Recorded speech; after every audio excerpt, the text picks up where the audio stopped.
Hey, what the? Wait. You're gonna hurt your low back. So I got you because when I played with the Lakers, my low back was killing me. But I have some interventions for you. You're gonna apply hot and cold packs 3 to 4 times a day in the side of the pain. You're gonna also avoid excessive bending and stretching of the back to pick up or reach objects. You should seek counsel for your PCP to take ODC or over-the-counter NSAIDs for 1 to 2 days to reduce the pain. Also, counsel about exercising. Exercise might be the most effective way to your speedy recovery. And you're also gonna seek counsel for your PCP about acupuncture. It's very effective for your low back pain. And also, you can consider, who knows, yoga, tai chi, because those are really good non-pharmacological techniques to help your low back. I got you. And look what I got you. This is so nice because your side back will keep killing your low back. So, actually, you should wear this. And also matches with you.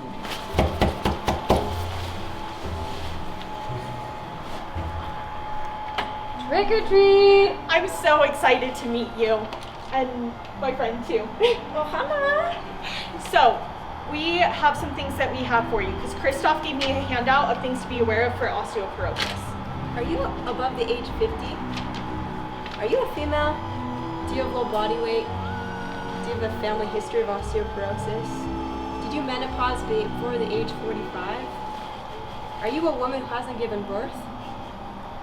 If so, you could be at risk for osteoporosis. Now, those are a bunch of things that you can't control, but I'm going to tell you some things that you can control so you can be aware of it, so that we can avoid this whole situation, all right? So, something that you can do is eat plenty of fruits and veggies. You need to have a balanced diet. Also, you need to make sure that you're not eating too much protein, sodium, and caffeine. And an inactive lifestyle, that's super bad. We want to make sure that you're exercising 40 minutes at least 4 days a week. Now, smoking, that's also bad for you. Osteoporosis can come as a risk factor from that. And you want to make sure that you don't lose weight too fast because that can also affect you. Low calcium, that's bad as well. We'll tell you some more specifics about how much calcium you should be getting in a minute. Anorexia and caffeine, those are all controllable risk factors that you have for osteoporosis.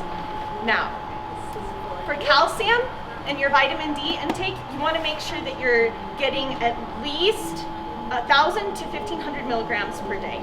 And you don't want to take more than 500 milligrams of calcium at one time.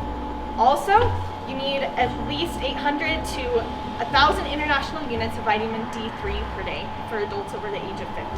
Now, there's some sources. I know it's kind of a lot of information, but you have food with like egg yolks and liver and saltwater fish and fortified dairy products. Those all have good sources of vitamin D to help you out. Now, you also want to make sure that you're getting some sunshine too, because that's a source of vitamin D. 10 to 15 minutes a day, a couple times a week, that should have you set. And be sure to get your DXA scan at age 65 to check for osteoporosis if you are at high risk, which you are. A dietary recall may also be helpful when thinking about osteoporosis especially. This recall can allow you to calculate how much calcium and vitamin D are currently in your diet and decide whether or not changes need to be made. Trick or treat!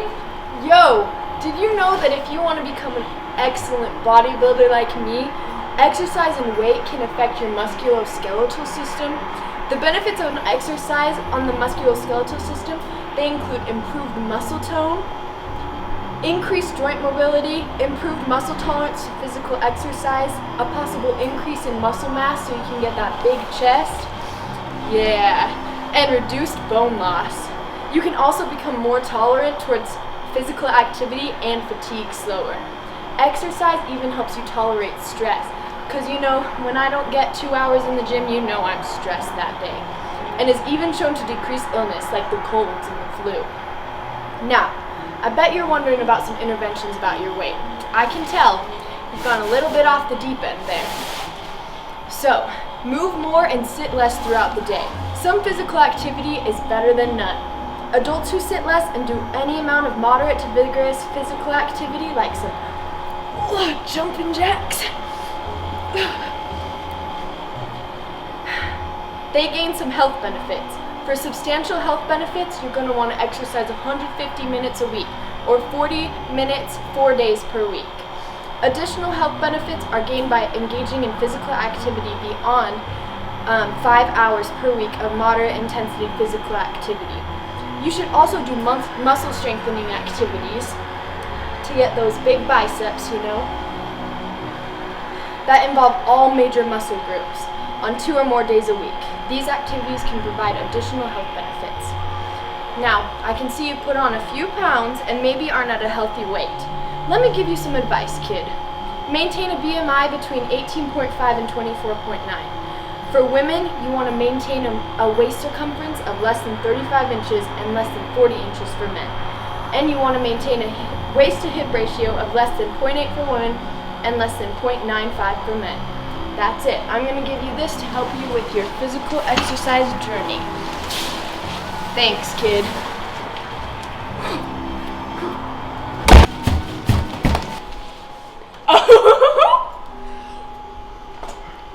What are you doing with this scooter? You could get injured.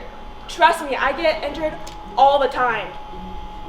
I'm an expert, or my friends are, because I don't pay attention long enough, so they have to remind me. Pooh told me that people participating in contact sports are at greater risk of getting injured. Oh, and Kanga said that parts of the body that are more susceptible to injury are legs, ankles, hands, and elbows. So be careful. Oh, and Piglet said to prevent injuries, you should use a seatbelt, helmets, and protective pads. And Owl said that you should warm up and stretch before exercising, not after. And Rabbit said that older patients should pace activities to compensate for loss of muscle strength and range of motion. Oh. And Christopher Robin learned at school that to treat injuries, use the acronym PRICE. Protect, rest, ice, compress, and elevate the injured limb. If this doesn't work, contact your PCP for further treatment. And I have this for you.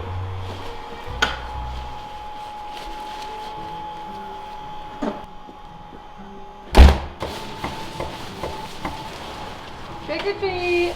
You want to hear a joke? What does a fox with arthritis say? Ow, ow, ow, ow, ow, ow, ow! Exactly.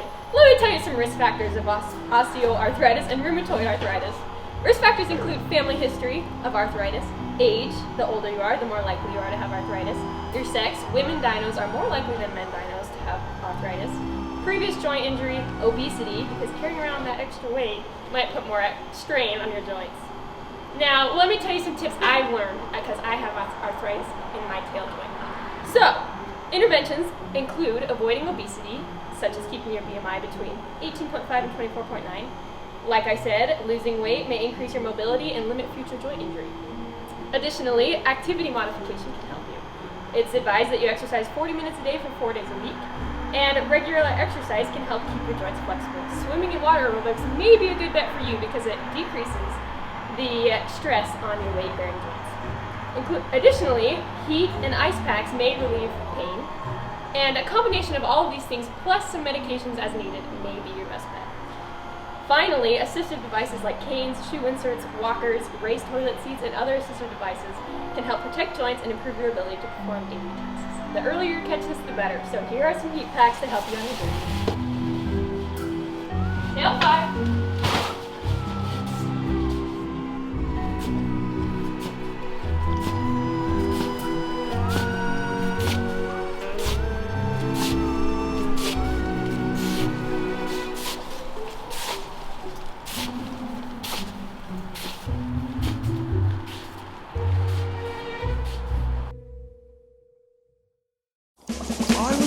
In the lab late one night, when my eyes beheld an eerie sight, for my monster from his slab began to rise, and suddenly, to my surprise, he did the monster mash.